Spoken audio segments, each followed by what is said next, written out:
Mareta Simanjuntak.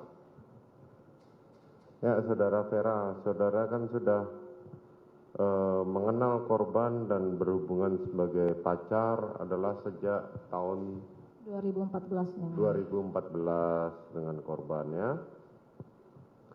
Dan kemudian 2019 korban berpamitan kepada saudara hendak menjadi pindah ke Jakarta dan menjadi ajudan dengan alasan katanya untuk membeli mahar untuk menikah saudara nanti ya. Iya, yang mulia. Bagaimana saudara terangkan kemarin. Nah, di antara hubungan saudara dengan korban, saudara bertemu terakhir adalah di tahun 2020 yang mulia. bulan Sekitar awal tahun. Kemudian pada tahun 2022 ini saat korban pulang ke Jambi, saudara tidak bertemu dengan korban ya? Bertemu yang mulia di mall. Oh, sempat bertemu di mall. Tapi waktu itu dia sudah mau berangkat. Sudah mau berangkat. Nah, kemudian coba ceritakan bagaimana korban bercerita kepada saudara pada tanggal 19 Juni ya awalnya. Coba ceritakan. Jadi pada tanggal 19 Juni 2022 almarhum ini ngechat saya melalui WA. Oke. Dia minta maaf, abang minta maaf ya dek, dia bilang gitu. Minta maaf kenapa bang? Saya bilang, abang minta maaf kalau abang banyak salah ya dek, dia bilang gitu. Iya, minta maaf apa? Saya bilang, iya dek, takutnya abang gak sempat minta maaf, dia bilang. Terus saya jawab, abang ini kayak minta maaf kayak apa baik, saya bilang kayak gitu. Kemudian pada tanggal 21 Juni, mendiang menelepon saya melalui video call di WhatsApp. Sekitar jam setengah 12 malam. Tiba-tiba dia video call saya, terus saya angkat. Dia bertanya, lagi di mana dek? Dia bilang gitu. Terus saya jawab, lagi di rumah bang, kenapa? Nggak dinas, enggak. Ada yang mau abang bilang dek? Dia bilang gitu. Terus dia bilang, abang ada masalah dek, yang nggak bisa abang ceritain sama mama, sama bapak, sama adik Reja, adik Depi, Kak Yuni, bahkan ke adik, ke saya maksudnya. Terus, masalah apa bang? Ceritalah, jangan dipendam sendiri, saya bilang. Enggak lah dek, biarlah aku yang nanggung ini semua, dia bilang gitu. Terus dia bilang lagi, kenapa kau masih nunggu abang dek? Dia bilang, ya karena aku sayang sama abang lah, saya bilang gitu. Buka ya dek hatimu buat laki-laki lain, dia bilang. Nikah pun kau, punya anak kalian, bahagia. Kalau abang tetaplah sendiri dek, dia bilang gitu yang mulia. Terus saya bantah, nggak mau, saya bilang. Aku maunya nikah sama abang, saya bilang gitu. Terus saya tanya lagi, abang udah nggak sayang ya sama adek? Dia diam, tidak dijawab. Terus dia bilang, aku mau tidur aja dek, dadaku sesak dek, dia bilang gitu. Terus saya bilang, abang sakit? Aku ada telepon adik Reja ya, supaya antar obat buat abang ya. Enggak dek, aku mau tidur aja, dia bilang. Jadi saya suruh dia tidur yang mulia. Oke, selanjutnya komunikasi antara tanggal 1 sampai dengan tanggal 8 ada komunikasi dengan saudara? Saya lupa yang mulia. Lupa. Terus terakhir yang saudara ingat adalah tanggal 7. Tanggal 7. Sebelumnya 7 Juli setelah ya. tanggal 7 Juli yang mulia.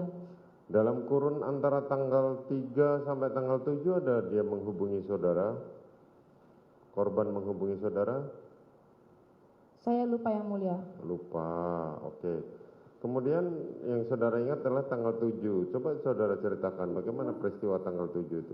Atau enggak begini, saudara tahu kalau pas tanggal 3 itu sampai tanggal 8 korban ada di Magelang? Tidak tahu yang mulia, saya Tidak tahu tahu. tanggal 7 itu. Tanggal 7, coba ceritakan peristiwa tanggal 7. Jadi tanggal 7 Juli 2022 mendiang menelepon saya melalui telepon suara via WhatsApp sekitar jam 20 malam. Jadi saya kebetulan dinas alam, terus saya mendapat satu panggilan tak terjawab. Kemudian dia menelepon lagi tapi terputus.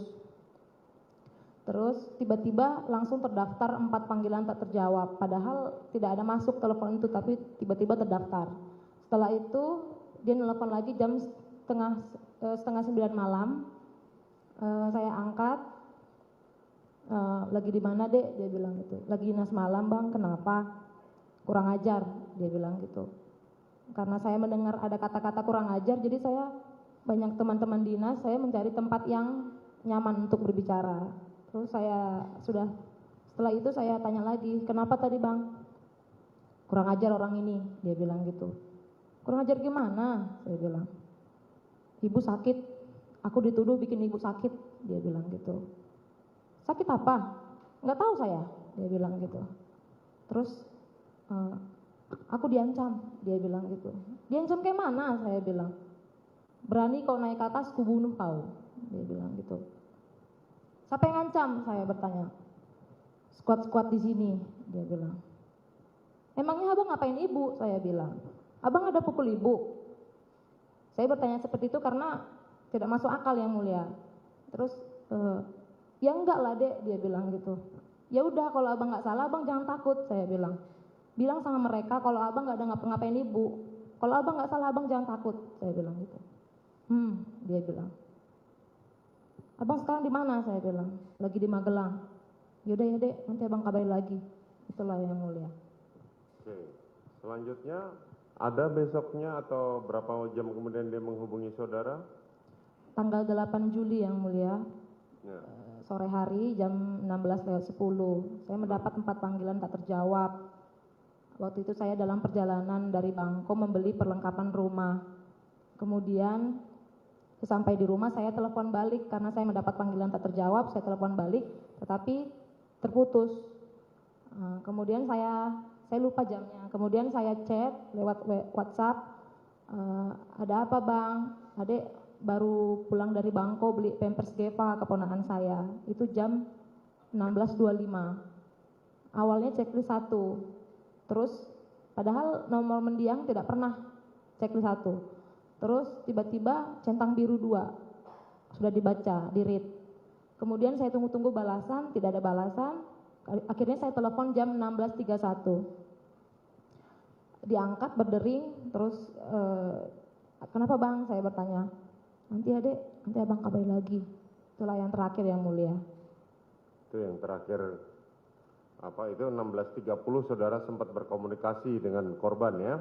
16.31, iya yang mulia. Ya, 16.31 terus sampai akhirnya jam berapa saudara mendengar kabar bahwa korban sudah meninggal dunia? Kemudian mendengar kabar itu sebelumnya saya nelpon lagi sekitar jam 9 malam tapi sudah tidak masuk. Saya chat ping P gitu tidak checklist 1. Terus saya mendengar kabar tiba-tiba sekitar jam 10 malam adik Depi nelpon saya sambil menangis gitu. Dia bilang, Kak abang ditembak kak, dia bilang gitu. Terus saya bertanya,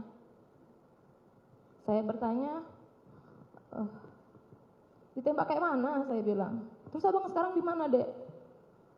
Abang lagi diotopsi kak. Mendengar itu saya langsung menangis yang mulia. Baik, selanjutnya sebagaimana tadi diceritakan oleh Pak Utabarat, Pak Sambal Utabarat ya. Iya yang mulia. Baik. Saudara Novita Sarinadea